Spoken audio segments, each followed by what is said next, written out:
Breakfast ಸಭೆಯ ನಂತರವೂ ಮುಂದುವರೆದ ಕುರ್ಚಿ ಗದ್ದಲ. ಯತೀಂದ್ರ ಹೇಳಿಕೆಯಿಂದ ಮತ್ತೆ ಕಾಂಗ್ರೆಸ್ನಲ್ಲಿ ಬಿರುಗಾಳಿ ಏಳ್ತಾ ಇದೆ. ಪೂರ್ಣಾವಧಿ ಸಿಎಂ ಎಂದು ಹೈಕಮಾಂಡ್ ಭರವಸೆ ಕೊಟ್ಟಿದೆಯಾ? ಇದು ಈಗ ಸದ್ಯಕ್ಕೆ ಹುಟ್ಕೊಂಡಿರುವಂತ ಪ್ರಶ್ನೆ ಪ್ರತಿಯೊಬ್ಬ ಕಾಂಗ್ರೆಸ್ಸಿಗರಲ್ಲೂ. ಯಾಕಂದ್ರೆ ಹೈಕಮಾಂಡ್ ನೋಡ್ಕೊಳ್ಳುತ್ತೆ, ಹೈಕಮಾಂಡ್ ತೀರ್ಮಾನಕ್ಕೆ ನಾವು ಬದ್ಧ, ಹೈಕಮಾಂಡ್ ಏನು ಹೇಳುತ್ತೋ ನಾವು ಕೇಳ್ತೀವಿ, ಹೈಕಮಾಂಡ್ ಹೇಳಿದ್ದಾರೆ ಎಲ್ಲ ನಾವು ನೋಡ್ಕೊಳ್ತೀವಿ ಅಂತ ಇದ್ದವರು ಎಲ್ಲರೂ ಅದೇ ಥರದ ಸ್ಟೇಟ್ಮೆಂಟ್ ಕೊಡ್ತಾ ಇದ್ದವರು.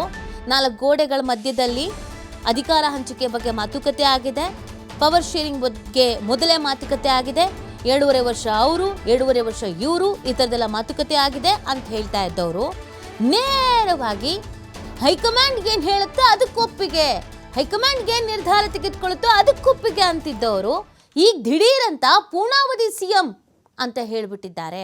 ಹಾಗಿದ್ರೆ ಪೂರ್ಣಾವಧಿ ಸಿಎಂ ಅಂತ ಹೈಕಮಾಂಡ್ ಭರವಸೆ ಕೊಟ್ಟಿದ್ಯಾ ಅನ್ನುವಂಥ ಪ್ರಶ್ನೆ ಹುಟ್ಕೊಳ್ತಾ ಇರೋದು.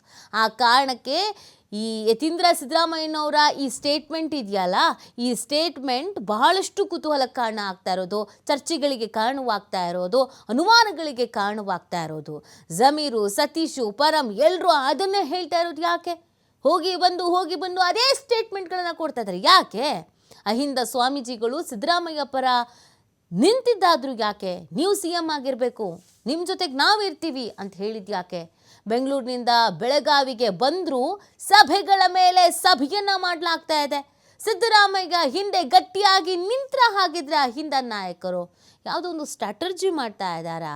ಅಥವಾ ಮೇಲ್ನೋಟಕ್ಕಷ್ಟೇ ನಾವು ಒಗ್ಗಟ್ಟಾಗಿದ್ದೀವಿ, ಒಂದಾಗಿದ್ದೀವಿ, ಹಿಂದು ಮುಂದು ಯಾವತ್ತೂ ನಾವು ಒಂದೇ, ನಮ್ಮ ಮಧ್ಯ ಮಿಸ್ಅಂಡರ್ಸ್ಟ್ಯಾಂಡಿಂಗ್ ಬರಲೇ ಇಲ್ಲ, 2028 ಚುನಾವಣೆ ಬಗ್ಗೆ ನಾವು ಫೋಕಸ್ ಮಾಡ್ತಾ ಇದ್ದೀವಿ ಅಂತ ಹೇಳ್ತಾ ಇದ್ದಂಥ ಸಿದ್ದರಾಮಯ್ಯನವರು ಅವ್ರ ಹಿಂದೆ ಅವರ ಪುತ್ರ ಸೇರಿದಂತೆ ಅವರ ಆಪ್ತರು ಕೊಡ್ತಾ ಇರುವಂಥ ಸ್ಟೇಟ್ಮೆಂಟ್ಗಳ ಬಗ್ಗೆ ಗಮನ ಹರಿಸ್ತಾ ಇಲ್ವಾ?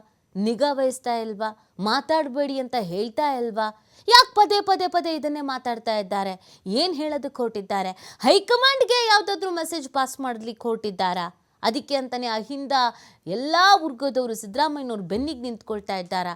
ಅಥವಾ ಸಿದ್ದರಾಮಯ್ಯನವ್ರ ಮೇಲೇ ಒತ್ತಡ ಹೇರುವಂಥ ಕೆಲಸ ಆಗ್ತಾ ಇದೆಯಾ? ಇಲ್ಲ, ನೀವು ಸುಮ್ಮನೆ ನಾವು ಮಾತಾಡ್ತೀವಿ, ನೀವು ಸುಮ್ಮನೆ ಮುಂದೆ ಇರಿ, ನೀವು ನಿಮ್ಮ ಹಿಂದೆ ನಾವು ಇರ್ತೀವಿ ಅಂತ ಏನಾದರೂ ಹೇಳ್ತಾ ಇದ್ದಾರಾ? ಪ್ರಶ್ನೆಗಳ ಮೇಲೆ ಪ್ರಶ್ನೆ. ಇಲ್ಲಿ ಬೆಂಗಳೂರಿನಲ್ಲೇ ಎಲ್ಲ ಸರಿ ಹೋಯಿತು ಅಂತ ಭಾವಿಸಲಾಗಿತ್ತು. ರಾಜಧಾನಿಯಲ್ಲೇ ರಾಜಕಾರಣದ ವಿಚಾರ ಎಲ್ಲ ಸರಿ ಹೋಯ್ತೇನೋ, ಈ ಸೀಟ್ ಹಂಚಿಕೆ ವಿಚಾರ ಅಂತೆಲ್ಲ ಆಗಿತ್ತು.